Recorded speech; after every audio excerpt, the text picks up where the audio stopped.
Hey, my name is Remy, and tonight I want to talk about love and how I am, just not so sure I know the meaning of the word anymore.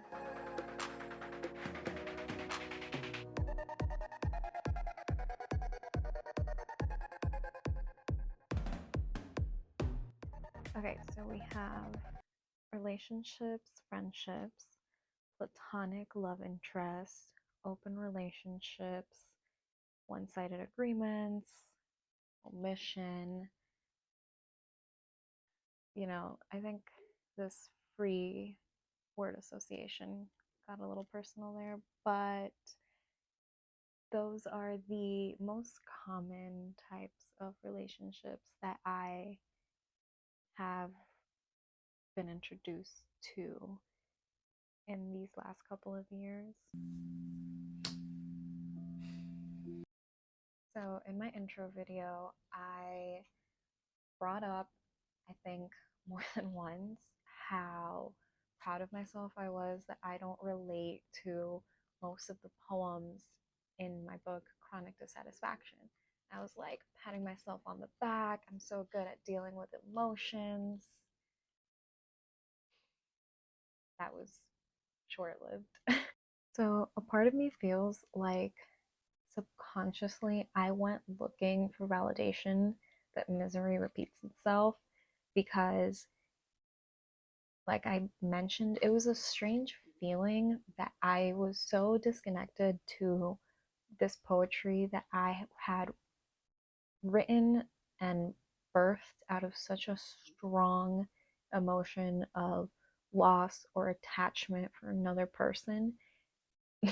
And in this search for misery repeating itself, it kind of did. It literally was like the law of attraction slapping me in the face almost. Or maybe that's just like an excuse I'm making for the actions of others at this point. Sometimes I get stuck believing that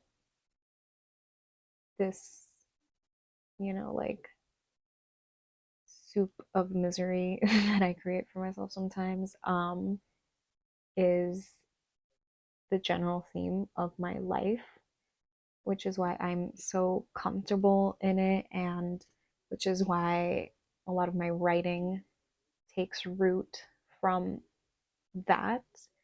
And it's so beautiful. And I identify happiness as the fleeting emotion.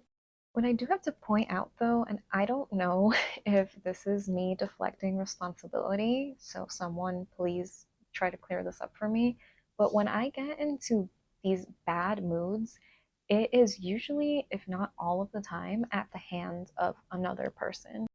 And yeah, I know like I'm responsible for the way that I react to how people treat me and people's actions. But it is just hard to regulate my mood when expectations are tied in. And I'm not going to sit here and pretend like all these TikTok girlies are talking about like, oh well, that's the fall, that's your fault right there because you should never ever place an expectation on another. And it's just like that is unrealistic. I almost feel like it's human nature to place an expectation on someone, especially when it is a symbiotic relationship that it's a give and take. If you don't place an expectation on someone, even if it's a subconscious expectation, you are genuinely lying to yourself. And it doesn't have to be something ridiculous, it could literally be like a basic need. And when that basic need isn't met, it's gonna hurt your feelings. And that's okay. Yeah, after that happens, obviously, we are all responsible for the course of action that we take, where the relationship goes, if we choose to continue to entertain this person for out of like, comfort or just the in the moment trap.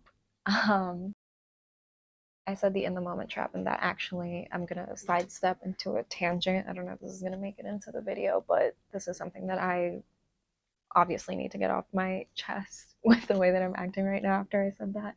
Um, the in the moment trap is something that we all fall victim to at some point in our lives. And I, speaking from my personal experience, I feel like it's when you have spent enough or too much time with someone that you know isn't the end game person. So once you've identified that this person is an end game, you have two decisions, like leave now or continue to entertain this. And a lot of the times you don't want to leave because it's scary, it's going to switch up your routine. We're creatures of habit at the end of the day. So you kind of start doing like a little passive aggressive, distancing yourself, hoping they break up with you. That's terrible. Don't do that. But we almost like talk ourselves into staying because maybe you know that like once you leave that relationship or friendship, um, you are not in a place where you're gonna put yourself out there again. Or with relationships, it's like, well, you know what? We don't have explosive fights and they're not the one, but it's fine. So I'm gonna ride this out for now because I've already told myself that this is just the in the moment. And the problem with that is like the more you put off doing something, they like comfort grows like a fungus inside of us, and it turns us into the worst versions of ourselves because it's under the guise that everything is okay. And that is why so many of our parents settled for certain partners. So many divorces happen. People have kids with the wrong people just because they were there and the clock was ticking. Um, and I'm just going to jump into the next part of this video because, like I said, this was a sidestepping tangent and now I want to talk about something else. So, having all the knowledge in the world and being so emotionally responsible doesn't take away the despondency that comes with making a tough decision to further, at the end of the day, your happiness in life. The ideal solution, at least for me and my fearful avoidant attachment style. It's to enjoy the presence of these people for an unserious amount of time. You never allow them to take root within you. The cliches, no one gets hurt, yada yada. I personally tried this approach in the past and it works, especially if you don't dwell in the what ifs and the what could have beens of the whole situation. Um, but I don't know if you can relate that some people come into your life as if you were lying in wait for them. So allow me to paint you a picture. You're sitting on the beach like you do once a week, watching the sunset. You're digging your hands into the sand, feeling every single little grain against your fingertips. And then one day, your hand is reaching into the sand, you're feeling its warmth, you're letting it take over you. Fingers start intermingling with someone else's hand. And it should feel weird, and you should definitely question where the hell this hand came from. But you don't, because it's the calmest you've felt in a very long time. You feel like this other person has always been there watching the sunset with you. And it's perfect. And it's all you've ever wanted. You don't question it. You choose. Hold on to this feeling for as long as you possibly can.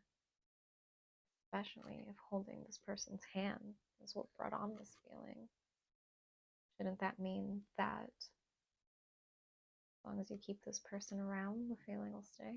You want to live in that feeling of safety, even though you know better.